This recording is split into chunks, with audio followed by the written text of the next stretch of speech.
ফের মমতা ব্যানার্জিকে গ্রেপ্তারের দাবিতে সরব হলেন শুভেন্দু অধিকারী। সোমবার বিধানসভা চত্বরে বিজেপি বিধায়কদের বিক্ষোভ, আর অন্যদিকে বিরোধী বিধায়কদের সঙ্গে দেখা করেন চাকরিহারা শিক্ষকদের একাংশ।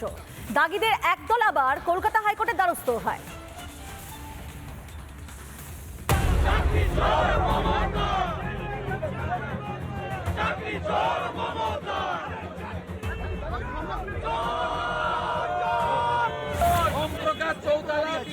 প্রাইমারি চাকরির জন্য যদি জেল খাটে মমতাও জেলে যাবে। তৃণমূল করেছে চুরি, খোয়া গিয়েছে চাকরি। এসএসসির প্রায় 26,000 চাকরি বাতিল করে সুপ্রিম কোর্ট। চাকরিহারাদের ফের পরীক্ষা দিয়ে যোগ্যতা প্রমাণ করতে হবে। এই প্রক্রিয়াতেই চাকরিহারাদের একাংশের আপত্তি। ত্রুটিযুক্ত তালিকা হলেও প্রকাশ করতে সরকার বাধ্য করেছে 804 বা 806। তা আমাদের বক্তব্য, তাহলে বাকিরা তো যোগ্য, তাদের কেন পরীক্ষা না, কেন তাদের পরীক্ষায় বসতে হবে? সোমবার বিধানসভায় বিরোধী বিধায়কদের সঙ্গে দেখা করেন চাকরিহারাদের একাংশ। তাদের পাশে থাকার আশ্বাস দেন বিরোধী দলনেতা। আমাদের পরিষ্কার বক্তব্য যে সরকারের পক্ষ থেকে মুখ্য সচিব ইমিডিয়েট অযোগ্যদের বাদ দিয়ে যোগ্য তালিকা নিয়ে সুপ্রিম কোর্টের কাছে হাত জোড় করে যাক, গিয়ে বলুন যে বাকিরা যোগ্য, আপনি তাদেরকে চাকরিতে বহাল রাখার অনুমতি দিন। শনিবার রাতে 1,806 জন দাগি শিক্ষকের নাম প্রকাশ করেছে এসএসসি। এর মধ্যে প্রায় 350 জন কলকাতা হাইকোর্টের দ্বারস্থ হয়েছেন। তারা ফের নিয়োগ প্রক্রিয়ায় অংশ নিতে চান।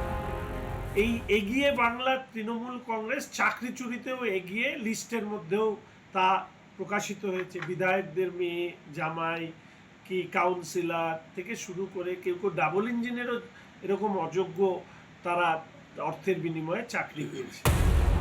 চাকরি বিক্রি, তারপর চুরি ঢাকার মরিয়া চেষ্টা, কিছুই বাদ দেয়নি তৃণমূল। সরকারের হম্বিতম্বির শেষ নেই। এই পরিস্থিতিতে মুখ্যমন্ত্রী গ্রেপ্তারের দাবিতে সরব বিরোধী বিজেপি। রিপাবলিক বাংলা। প্রতিবাদ করলে স্বর বন্ধ করা হয়, এবং সেই ছবি দেখা যাচ্ছে বর্তমানে বাংলায়। প্রতিবাদী স্বর বন্ধে মরিয়া হয়ে উঠেছে মমতার সরকার। চাকরিহারা শিক্ষক সুমনকে বারবার হেনস্থা, আটক করার চেষ্টা, কখনো হুগলিতে তো কখনো সরলেকে। এসএসসি ভবনে যেতে সুমন বিশ্বাসকে বারবার বাধা। গতকাল দেখা গেল সেই ছবি আরো একবার। কিছু করছে না পুলিশ, দেখুন কি প্ররোচনা দিচ্ছে, দেখুন পুলিশ কেন ধরছে, দেখুন চাকরিহারা সুমন বিশ্বাসকে, যোগ্য চাকরিহারা সুমন বিশ্বাসকে পুলিশ কিভাবে হেনস্থা করছে। আচমকা করুণাময়ী মেট্রো স্টেশনে হুলস্থুল কাণ্ড। চাকরিহারা সুমন বিশ্বাসকে করুণাময়ী মেট্রো স্টেশনে নামতেই আটকের চেষ্টা পুলিশের। কি অপরাধ করেছে? যোগ্য চাকরি রেখেছে এই রাজ্য সরকার। এসএসসি ভবন অভিযান রুখতে চাকরিহারা সুমনকে আটক করার চেষ্টা করে পুলিশ।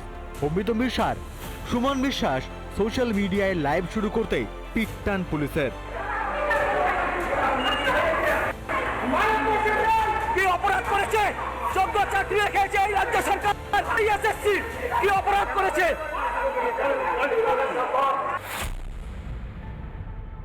শয়ে শয়ে পুলিশ দিয়ে রেখেছে। আমি এসছি একটা ধুতি পরে, পালিয়ে এসেছি, 10 কিলোমিটার হেঁটে এসছি দুপুরে। আমি সারা রাত কিচ্ছু খাইনি, জল ছাড়া, কারণ বাইরে বেরোলেই পুলিশ ধরবে। শুধু সোমবারই নয়, এর আগেও প্রতিবাদী সুমন বিশ্বাসকে আদি সপ্তগ্রাম স্টেশন থেকে আটক করেছিল এই মমতার পুলিশ। নিজেদের দুর্নীতিকে কবর দিতে প্রতিবাদীদের মুখ বন্ধের চেষ্টা পুলিশের।